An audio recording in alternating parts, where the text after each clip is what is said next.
Meltdown, एक panic हो गया है पूरे इकोसिस्टम में और बाढ़ की तरह वो पैनिक बढ़ रहा है। जैसे जैसे धुरंधर की बॉक्स ऑफिस कलेक्शन बढ़ रही है, कहा जा रहा है आज के दिन ही वो 200 करोड़ पार कर जाएगी। तो एक हरी के जो पुराने रहने वाले हैं, जिन्होंने चौधरी असलम का दौर देखा है, रहमान डकैत का दौर देखा है, उनसे पूछते हैं कि रहमान डकैत और चौधरी असलम नजर आ रहे हैं, क्या हकीकत में भी ये लोग ऐसे ही थे? बिल्कुल वैसे ही जैसा इन लोगों ने शूट किया वगैरह, वैसे ही लियारी के इन्वायरमेंट हिसाब का है, बिल्कुल लियारी के जैसा है। ये जो जिस फिल्म की बात करें लियारी वाली, सुना है कि इसकी स्क्रिप्टिंग जो है नरेंद्र मोदी ने खुद जो है ना वो वेट किया और अप्रूव की है, ये इतला है। तभी उसमें से को काट नहीं सका और 3.5 घंटे की होगी वो। 3.5 तो मोदी ने लिखी है तो कटेगा कौन? 3.5 घंटे। अच्छा, मर जाएगा। उस मूवी में पाकिस्तान के अंदर टेररिज्म नेटवर्क को दिखाया गया है, गैंग वॉर को दिखाया गया है, पाकिस्तान की आर्म फोर्सेस को अंडरमाइन किया गया है, पाकिस्तान की आईएसआई को अंडरमाइन किया गया है और पाकिस्तान के अंदर पूरी दुनिया के अंदर ये पोर्ट्रे करने की कोशिश की गई कि पाकिस्तान में टेररिस्ट एक्टिविटी हो रही है। और हमारे और जो मैंने उस दिन कहा था, let's build up our own front, उनको कहें इन पे प्रेशर डाले जैसे इंडिया हमारे पे डाल रहा है। देखिए बात पता है क्या है, फिल्म जो है एक कलेक्टिव काम है, तो वो उस तक नहीं होता जब तक ट्रेड में कम से कम 30-40 लोग जो उस फिल्म पे काम कर रहे हैं वो सारे अच्छे ना हो। मैं क्या बल्कि कंपटीशन हेल्दी होता है, figure out what how can you do it differently. नहीं, एक माइंड सेट चीमा साहब एक ऐसा है कि उसके तरफ नहीं जा रहा। मैं छोटी सी मिसाल देना चाहता हूं, आप थे कहां और आज आप कहां हैं। एक बहुत मशहूर फिल्म है 25 साल पुरानी इंडिया की, जो शायद आप सबने देखी होगी, उसका नाम है करण अर्जुन। वो उस वक्त 6 करोड़ में बनी थी। हमारे यहाँ आज भी 6 करोड़ की फिल्म नहीं बन रही है। 25 साल पहले 6 करोड़, आज नहीं। आज भी हमारे यहाँ 6 करोड़ की फिल्म नहीं बन रही है। हमारा उनसे कोई मुकाबला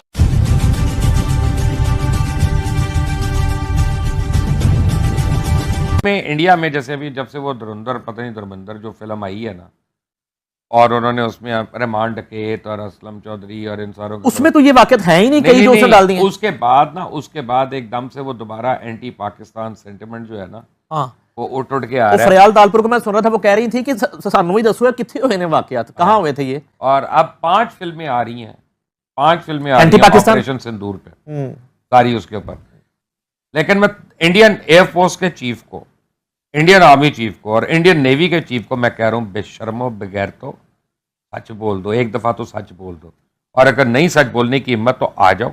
तुमने अभी भी 2 दिन का नॉटम किया हुआ ना कराची के आगे, 200 किलोमीटर तक, 200 नॉटिकल माइल तक, उस नॉटम को अपना इंप्लीमेंट करो। आओ जरा कराची, तुम्हें बताएं आटे दाल का भाव, अपना बसंत पे इतनी रौनक नहीं होती जितना तुम्हें कुटने की रौनक होती है। बट सबसे पहले ना आपसे रेलेवेंट बात है कि ये हम जब 10 मई 6-7 मई पे हमने सोशल मीडिया के महाज पे जंग लड़ी हमने, तो ये जो महाज है, ये जो फिल्मों में प्रोपेगेंडा किया जाता है, उसका जवाब किस तरह दिया जाए? उस तरफ क्यों नहीं ध्यान करते आप? नहीं दे सकते आपको अब जो पंजाब, सॉरी यहाँ पे मेरी इंफॉर्मेशन है, ये जो जिस फिल्म की बात करें लियारी वाली, सुना है कि इसकी स्क्रिप्टिंग जो है नरेंद्र मोदी ने खुद जो है ना वो वेट किया और अप्रूव की है, ये इतला है। तभी उसमें से को काट नहीं सका और 3.5 घंटे की होगी वो। 3.5 मोदी ने लिखी है तो कटेगा कौन? 3.5 घंटे। अच्छा, मर जाएगा। अच्छा सर, देखिए बात पता है क्या है, फिल्म जो है एक कलेक्टिव काम है। आप एक शान को कहें या सैयद नूर को कहें या गौर भट्ट को कहें कि एक फिल्म बना दें अच्छी, तो वो उस तक नहीं होता जब तक ट्रेड में कम से कम 30-40 लोग जो उस फिल्म पे काम कर रहे हैं वो सारे अच्छे ना हो।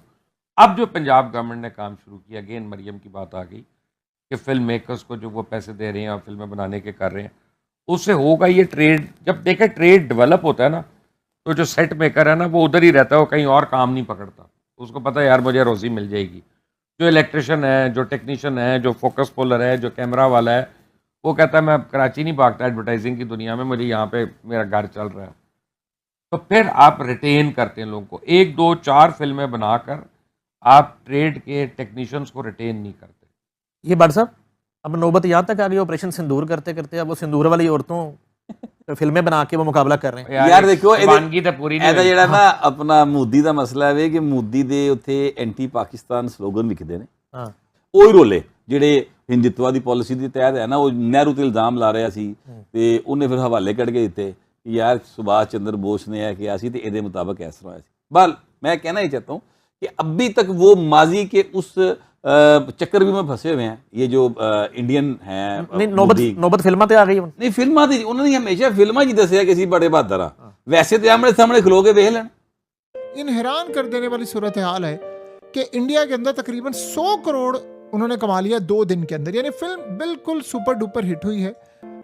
जो सबसे ज्यादा हैरान कर देने वाली सूरत हाल है इस पूरे कैरेक्टर के अंदर, वो ये है कि इन्होंने, आप विजुअल्स देखिए जरा, यानी विजुअल्स उन्होंने इस तरह बनाए हैं, जो सबसे हैरान सूरत हाल ये है कि किसने इनको ये सारी सूरत हाल नैरेटिव बताया। आप देखें पीपल्स पार्टी के झंडे, बेनज़ीर की तस्वीर, और जिस तरह उन्होंने फिल्माया है, बिल्कुल आपको एग्जैक्टली लगेगा कि आप लियारी के अंदर खड़े हैं। अब आप अगर एक्चुअली लियारी को देखें, असल में किसी ने स्टोरी इनको बेची है और बड़ी केयरफुली एक एक मंजर इन्होंने लियारी का कॉपी करके इस फिल्म के अंदर रखा है और इस फिल्म को पाकिस्तान के खिलाफ फिर उन्होंने यूज किया है। उसकी वजह क्या है? एक तो उन्होंने पाकिस्तान का, यानी एक एक सीन, एक एक चीज, इस पूरी फिल्म को उन्होंने लियारी के साथ लिंक किया। जाहिर सी बात है, इंडियंस तो यहाँ पर आकर कोई तहकीक तो नहीं करके गए। जो भी सूरत हाल है, आदित्य धर ने फिल्म बनाई है, प्रोड्यूस भी उसने की है, साथ उसके और भी प्रोड्यूसर्स हैं, और जितना इस फिल्म का बजट था, करेक्टली उन्होंने एक एक विजुअल आप देखें बड़ा केयरफुली, हत्ता कि जब भी इंडिया की कोई फिल्म आती है जिसमें पाकिस्तान का जिक्र हो तो जनाब, आप, ये वो, इस तरह की सूरत हाल होती है। इस फिल्म को उन्होंने बिल्कुल इन चीज़ों से क्लियर किया है। तो इसमें आप अगर गौर करेंगे तो सिर्फ एक जगह पर आपको गालिबन नजर आएगा कि 2 वर्ड्स इस्तेमाल किए जाते हैं, तो घूस, जो हमारे यहाँ रिश्वत का वर्ड यूज होता है, और दूसरा आप गौर करें तो अर्जुन रामपाल ने उसमें एक वर्ड अदा किया है, बढ़िया, जबकि पाकिस्तान के अंदर ये 2 चीज़ें नहीं बोली जाती। तो ये बेसिकली 2 चीज़ें थी। इसके अलावा उन्होंने बड़ा केयरफुली एक एक लफ्ज़ को चूज किया है कि क्या वहाँ बोला जाता है, कैसे किया जाता है। इसका मतलब है कि उनके पास तो स्टोरी नहीं थी, उन्होंने स्टोरी बाय की है, एक एक कैरेक्टर, इस पर कई साल लगाए हैं और उसको टर्न कर दिया है पाकिस्तान के खिलाफ। ऑल टाइम हिट की तरफ मूवी जा रही है, वर्ड ऑफ माउथ बहुत स्ट्रॉन्ग जा रहा है, तभी मैं उसकी बात करने आ रहा हूँ, मूवी की नहीं। मैं थोड़ा रोस्ट करने आ रहा हूँ, थोड़ा मजे लेने आ रहा हूँ। जब जख्म इतना हरा हो तो उस पर नमक डालने का मजा, आनंद आना चाहिए, और वो जख्म जब अपने मुंह से बाहर निकाल रहे हैं। इसमें मैं कई एग्जाम्पल दूंगा आपको। एक जर्मनी में बैठे ध्रुव राठी का एग्जाम्पल दूंगा, एक द वायर की आरफा जी, उनका एग्जाम्पल दूंगा, कुछ फिल्म क्रिटिक्स का एग्जाम्पल दूंगा जो मूवी से परेशान होते होते देश के ऊपर क्या तरह की बातें करने आ रहे हैं। जब आप देखेंगे तो आप भी चौंक जाएंगे कि एक मूवी की वजह से देश पे ऐसे कमेंट। फिर अनुपमा चोपड़ा है, उनके बारे में बात करूंगा, जिनके हस्बैंड विदु विनोद चोपड़ा है। उन्होंने किस तरह की मूवियां बनाई थी कश्मीर को लेके, इस मूवी से क्या प्रॉब्लम हो रही है, और कुछ सो कॉल्ड कॉमेडियंस हैं। तो जैसा मैंने बोला, पूरा इकोसिस्टम मेल्टडाउन हुआ है। जनरली मेल्टडाउन होता है कुछ लेफ्टिस्ट का, पर इस बारी मेन स्ट्रीम मीडिया में जिस तरह के रिव्यूज आ रहे हैं, इंडियन एक्सप्रेस के अंदर किस तरह के रिव्यूज आ रहे हैं, वो लाइव मिंट में आ रहे हैं, तो बहुत आनंद आने वाला है आपको जब वो स्क्रीन पे चीजें आएंगी। पर उससे पहले, क्योंकि करण जाने जाते हैं अपने ही एक यूनिक स्टाइल में, जिस तरह वो बहुत पोलाइट लैंग्वेज में, पर वो बहुत डीप घाव करते हैं पूरे इकोसिस्टम पे, तो मैंने कहा करण और मैं मिल के थोड़ा आनंद लें। मूवी देखने मैं जरूर जाऊंगा, बहुत रेयर जाता हूं, आप जानते हैं